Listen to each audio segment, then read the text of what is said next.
Haleluya, puji Tuhan. Anugerah Tuhan besar bagi kita semua, terlebih saya merasa bangga karena saat ini berada dalam satu siaran Mutiara Iman Kristen. Dan kiranya siaran ini akan menjadi berkat bagi banyak orang di sekeliling kita.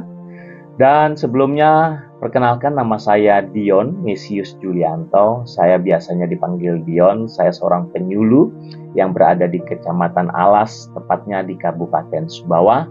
Salam kenal bagi kita semua. Sebelum kita akan membahas satu kebenaran firman Tuhan, atau kita akan belajar kebenaran firman Tuhan, mari kita sama-sama berdoa supaya Tuhan yang akan menuntun kita untuk apa yang kita pelajari ini berkenan di hadapan Tuhan. Kita tundukkan kepala, kita berdoa. Segala pujian syukur hanya bagi-Mu Bapa. Terima kasih atas kebaikan-Mu. Tuhan, izinkan hamba-Mu berada di siaran Mutiara Iman Kristen. Bukan suatu kebetulan, ada maksud dan rencana-Mu. Melalui kebenaran firman Tuhan ini, kami mau sama-sama belajar Tuhan, untuk jauh lebih baik daripada sebelumnya. Terlebih hamba-Mu yang akan membagikan kebenaran firman Tuhan ini, kuasai lidah pikiran hamba-Mu, supaya apa yang disampaikan oleh hamba-Mu ini berasal daripada Tuhan. Siapapun yang mendengar juga Tuhan urapi dengan kemampuan daripada Tuhan untuk memahami setiap firman Tuhan yang akan kami pelajari. Terima kasih Bapa dalam surga, kami yakin Tuhan sedang berkarya jauh daripada apa yang kami pikirkan dan kerjakan. Terima kasih Bapa dalam surga, kami serahkan pemberitaan firman Tuhan ini ke dalam tangan Tuhan. Dalam nama Yesus, haleluya, amin. Jemaat dikasihi Tuhan atau siapapun yang sedang mendengarkan siaran Mutiara Iman Kristen pada saat ini, ada hal menarik yang saya ingin sampaikan atau sama-sama kita pelajari, yaitu temanya adalah melihat dari sudut pandang Tuhan. Kalau melihat dari sudut pandang Tuhan, rasa-rasanya banyak di antara kita, termasuk saya, mungkin sampai hari ini belum melihat dari sudut pandang Tuhan. Karena kecenderungan anak-anak Tuhan, apalagi saya, seringkali kita hanya sekedar melihat dari sudut pandang kita sendiri. Dan saya mau kasih tahu bahwa sudut pandang kita ini cenderung salah. Saya merenungkan kebenaran firman Tuhan dari tema ini. Oh Tuhan, tidak gampang. Karena saya merasa Tuhan, ternyata selama ini apa yang saya anggap benar itu salah. Karena saya melihat dari sudut pandang saya. Kenapa salah? Karena kecenderungan kita adalah orang yang berdosa. Bahkan yang menarik dalam Amsal 16 ayat 25, ada jalan yang disangka lurus, ya, ini sangkanya kita, menurut kita, tapi ujungnya maut. Seringkali kita melihat dari sudut pandang seperti itu.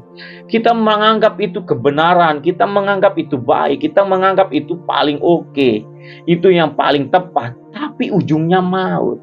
Nah, makanya itu kesempatan ini saya mau ngajak kita semua, terlebih saya sedang belajar, ayo kita sama-sama melihat dari sudut pandang Tuhan. Karena apa? Sudut pandang Tuhan tidak pernah salah, atau sudut pandang Tuhan selalu benar. Nah, makanya itu kita akan bertanya, apa buktinya bahwa sudut pandang Tuhan itu selalu benar? Nah, pasti kita akan berpikir, apa buktinya? Selama ini tidak ada bukti yang menyatakan bahwa sudut pandang Tuhan itu benar. Terus bagaimana sudut pandang Tuhan itu? Nah, ini kita coba belajar. Saya akan buktikan kepada kita semua bahwa sudut pandang Tuhan itu selalu benar. Yang dimana kita akan pelajari dari Yohanes 11 ayat 1 sampai 44. Itu berkaitan tentang kisahnya Lazarus dibangkitkan.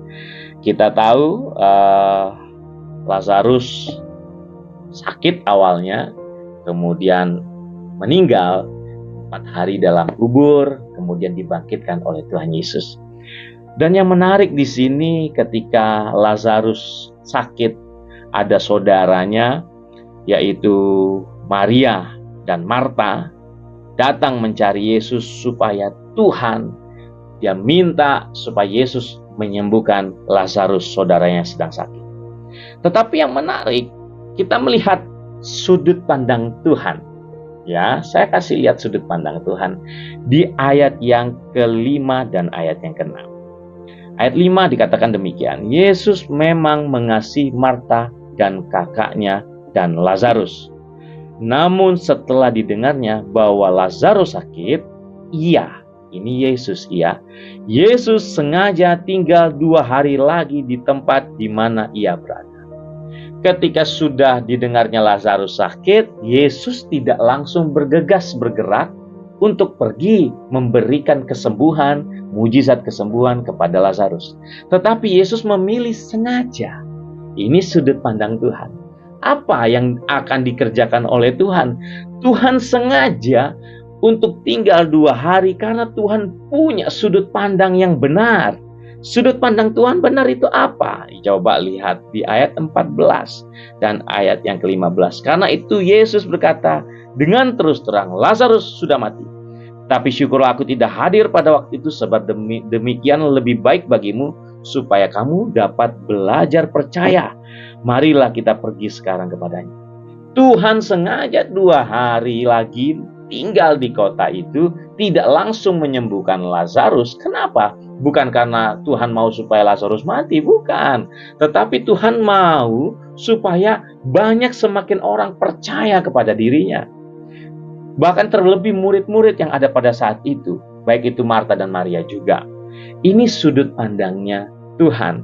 Tapi kita lihat dari sudut pandangnya manusia, dari sudut pandangnya Marta di ayat 21. Apa sudut pandang Marta? Maka kata Marta kepada Yesus, Tuhan, sekiranya Engkau ada di sini, saudaraku pasti tidak mati. Yalah, kalau Tuhan Yesus datang langsung pasti Lazarus tidak akan mati. Tetapi kalau melihat lagi sudut pandangnya Maria, apa yang dikatakan Maria di ayat 32? Setibanya Maria di tempat Yesus berada dan melihat dia, tersungkurlah ia di depan kakinya dan berkata kepadanya, Tuhan, sekiranya Engkau ada di sini, saudaraku pasti tidak mati. Sama kalimatnya antara Maria dan Marta. Kalau Engkau ada di sini, pasti Lazarus tidak mati. Nah, jemaat dikasih Tuhan atau siapapun yang saya sedang mendengarkan firman Tuhan pada saat ini, apa yang ingin saya memperlihatkan di sini, bahwa sudut pandang Yesus dengan sudut pandang manusia, yaitu Marta dan Maria, berbeda. Sejatinya kita terkadang seperti Maria dan Marta yang menginginkan segala sesuatunya cepat.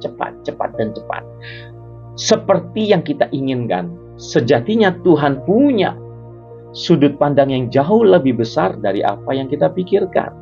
Dan kita tahu bersama ketika Lazarus sudah mati, bukannya Yesus tidak mengadakan mujizat, bahkan Tuhan datang memberikan mujizat yang jauh lebih besar dari apa yang diminta Maria dan Marta. Bahkan Lazarus dibangkitkan hidup kembali. Nah, mungkin pelajaran ini akan menjadi pelajaran penting bagi kita semua, yaitu adalah apakah kita mau mujizat yang kecil atau mau mujizat yang besar. Seringkali kita cepat marah, kecewa dengan Tuhan karena doa kita sampai hari ini tidak dijawab. Kita berdoa dalam pergumulan-pergumulan kita. Kita berdoa dengan masalah-masalah yang kita hadapi. Kita rasa-rasanya, oh Tuhan, mana ini kuasa-Mu, mana mujizat-Mu. Dan cenderung kita menjadi lemah iman kita, menjadi tidak percaya, kecewa mengiring Tuhan. Tetapi kesempatan ini kita diingatkan bahwa sejatinya Tuhan punya sudut pandang yang berbeda. Jangan kita seperti Maria dan Marta, kecewa, Tuhan, kalau Engkau ada di sini, Lazarus tidak akan mati. Iya, betul. Tapi Tuhan punya kuasa yang lebih daripada itu. Nah, makanya itu jemaat dikasih Tuhan atau siapapun yang sedang mendengarkan firman Tuhan saat ini, mari kita sama-sama belajar untuk melihat dari sudut pandang Tuhan. Dan pertanyaannya, bagaimana cara melihat dari sudut pandang Tuhan? Coba kita lihat di ayat yang ke-40. Saya akan bacakan kita semua di ayat 40. Jawab Yesus, bukankah sudah kukatakan kepadamu, jikalau engkau percaya, engkau akan melihat kemuliaan Allah. Jikalau engkau percaya, engkau akan melihat kemuliaan Allah. Bagaimana caranya kita melihat dari sudut pandang Tuhan? yaitu percaya, iman. Nah, jemaat dikasih Tuhan, saya ini mata saya minus. Kalau tidak pakai kacamata sekarang ini, kalau lihat tulisan, lihat ayat-ayat Alkitab, ini kayak kabur, kayak goyang, susah kita untuk baca. Jadi saya butuh kacamata untuk menolong saya bisa melihat dengan jelas. Saat ini, saudara pun kalau mau melihat dari sudut pandang Tuhan, saudara harus menggunakan namanya kacamata iman. Kita tidak bisa melihat sudut pandang Tuhan kalau kita tidak menggunakan kacamata iman. Kenapa? Saya harus kasih tahu kepada kita semua bahwa ada dua hal yang harus kita percayai atau harus kita imani. Yaitu yang pertama, masalah kita tidak melebihi kekuatan kita. Ada dalam 1 Korintus 10 ayat 13. Masalah kita tidak melebihi kekuatan kita. Saya sangat percaya itu. Dulu saya pernah merasa masalah saya paling berat. Ketika saya menghadapinya, saya merasa, waduh berat sekali Tuhan, berat, tidak mampu, Tuhan tidak mampu. Seizinnya Tuhan, masalah itu boleh selesai. Dan saya bersaksi ke banyak orang, saya merasa, waduh ini masalah saya paling hebat, masalah saya paling kuat, masalah saya paling oke. Tetapi ketika saya bercerita masalah ini kepada orang lain menceritakan hal yang berbeda dan mereka berkata, masalahmu tidak ada apa-apanya, Dion. Dan saya merasa masalahnya mereka lebih besar daripada apa yang saya pikirkan. Artinya dari sini saya mau kasih tahu, masalah kita tidak melebihi kekuatan kita. Dan yang kedua, yang harus kita percayai atau kita pakai sudut pandang kacamata iman, Tuhan punya rencana yang indah. Yeremia 29 ayat yang 11. Di situ Tuhan punya rencana yang indah. Tuhan sengaja tidak menyembuhkan Lazarus karena Tuhan sedang menyediakan rencana yang indah. Mungkin saat ini saudara dan saya sampai saat ini pergumulan kita belum dijawab sama Tuhan. Percaya, gunakan kacamata imanmu, lihat dari sudut pandang Tuhan bahwa rencana Tuhan lebih indah daripada rencana kita. Apa yang kita doakan saat ini mungkin sederhana, Tuhan akan sediakan jauh dari apa yang kita pikirkan dan doakan. Nah, jemaat dikasihi Tuhan, pelajaran sederhana ini akan mengingatkan kita bersama, ayo kita melihat dari sudut pandang Tuhan, gunakan kacamata iman kita, bahwa sudut pandang Tuhan tidak pernah salah, sudut pandang saya dan kita semua akan selalu salah. Kiranya ini menjadi berkat bagi kita semua untuk menjadi dasar hidup kita berkenan di hadapan Tuhan. Sebelum kita akhiri, kita akan tundukkan kepala, kita akhiri di dalam doa. Bapa yang baik, terima kasih Tuhan. Tuhan sudah pimpin hamba-Mu untuk berbagi kebenaran firman Tuhan ini. Untuk kami belajar, percaya bahwa sudut pandang Tuhan selalu benar dalam kehidupan kami, dan kami mau menggunakan kacamata iman kami untuk menggunakan sudut pandang Tuhan dalam menjalani kehidupan ini.